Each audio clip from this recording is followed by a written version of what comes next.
Boom, the Ickabog. So, what is the Ickabog exactly? So, I'm going to be talking about chapters 1 through 5, a basic summary about it because I just read it and I loved it. Of course, this is not my normal content that I make. I make tech videos, tutorials, and lifestyle videos on my channel, but I just love this book so much so far that I wanted to make a summary about it. The people who are new to my channel right now just know that I make videos about technology, tutorials, and lifestyle videos. So if you're interested in that, be sure to subscribe. I would appreciate that too. I will be making more videos about book reviews, possibly books that I really do enjoy, like this Ickabog. Basically, what is this Ickabog thing? The Ickabog is written by J.K. Rowling, and she had the idea for 10 years. It was in her journal in an attic, but she only took it out recently, and she used to read the story to her kids when they were younger as well. Oh yeah, and before I actually talk about the summary of this, I'm just gonna say I'm looking to the side because I have my notes. I wrote 4 pages of notes for the whole entire chapters. I'll have a link in the description where you can find a document of my whole entire notes so you can follow along. Get started. So chapter 1, it basically introduces the setting and the date, or it basically introduces the setting and the characters. So the setting is in medieval times, I believe, in a town called Cornucopia, and we don't know the date exactly. We're not sure because it hasn't been told in chapters 1 through 5. And the characters so far are this guy named King Fred and his 2 assistant sort of people, Lord Spittleworth and Lord Flapoon. So Lord Spittleworth is thin, cunning, and clever, and Lord Flapoon is like kind of bigger, but he's smarter also, but they're just his helpers. So it's basically said that everybody had enough food and the country seemed to run itself. And okay, so this is like a sort of a side thing, but the capital of Chokesville served the best mouth-watering dessert called Hopes of Heaven. They said you can just imagine your favorite dessert, and it's so mouth-watering, and it's even better than that. That's what they're basically describing that dessert, the Hopes of Heaven, as. So basically chapter 1 just lets the reader know more about the characters and the setting.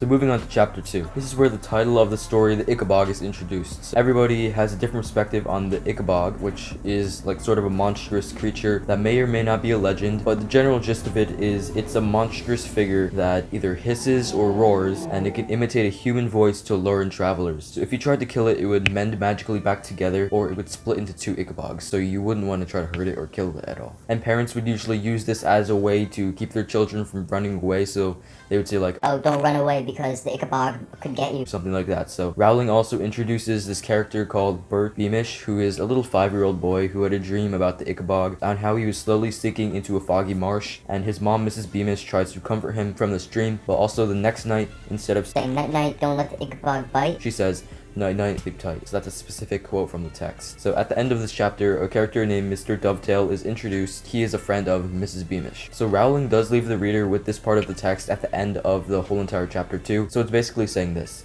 if Bert or his parents or the Dovetails next door or anybody else in the whole kingdom of Cornucopia had been told that terrible troubles were about to engulf Cornucopia, all because of the myth of the Ickabog, they'd have laughed. They lived in the happiest kingdom in the world. What harm could the Ickabog do? For this is probably indicating that the Ickabog will later play a significant role in the story. That's what chapter 2 ends with.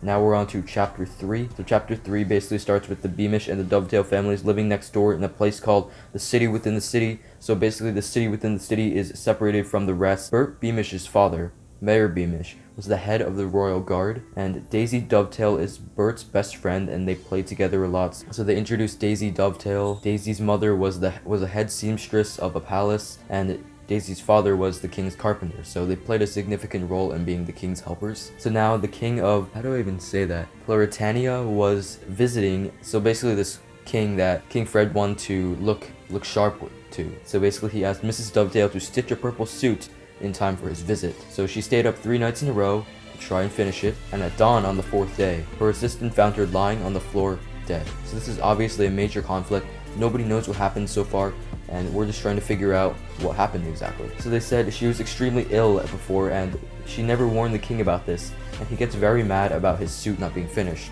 So the king is obviously being very selfish about this and not caring about Miss Dovetail at all. So the King Fred specifically says this: "And after all, chaps, I've got to look my blasted best today, haven't I? You know how dressy the king of Floritania always is." So that's basically what he says. And on to chapter 4. Chapter 4.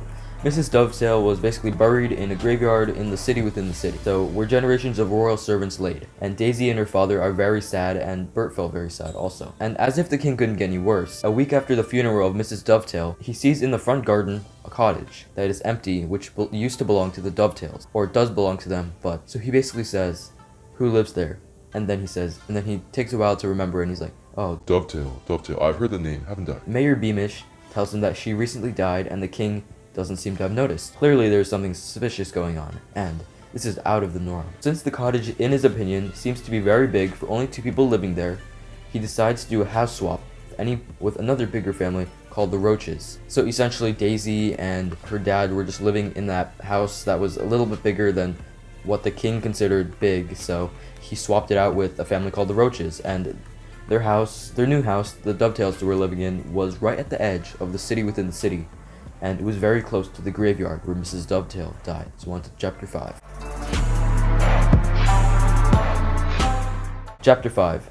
After some months of Mrs. Dovetail's death, the king's servants were then divided into 2 groups. The first one thought that the king had been to blame for the way she died, and the other believed that there was some kind of mistake, and it was just because Mrs. Dovetail was ill. And since the Dovetails moved out of their original house, Daisy didn't see Bert as much anymore. So Mr. Dovetail now had to support his daughter the best he could without his wife. So Daisy still seems very hurt about her mother dying, and even though she grew out of her old clothes that her mother sewn, she still does keep them in her closet, and she seems to have a really special connection with her mother. So every night, Daisy looks out her window to fix her eyes on the distant white headstone shining in the moonlight until she fell asleep. So basically she's just staring at her mother's grave and just seeing it until she falls asleep, and I can tell that there's some sort of emotional connection that she has to her mother.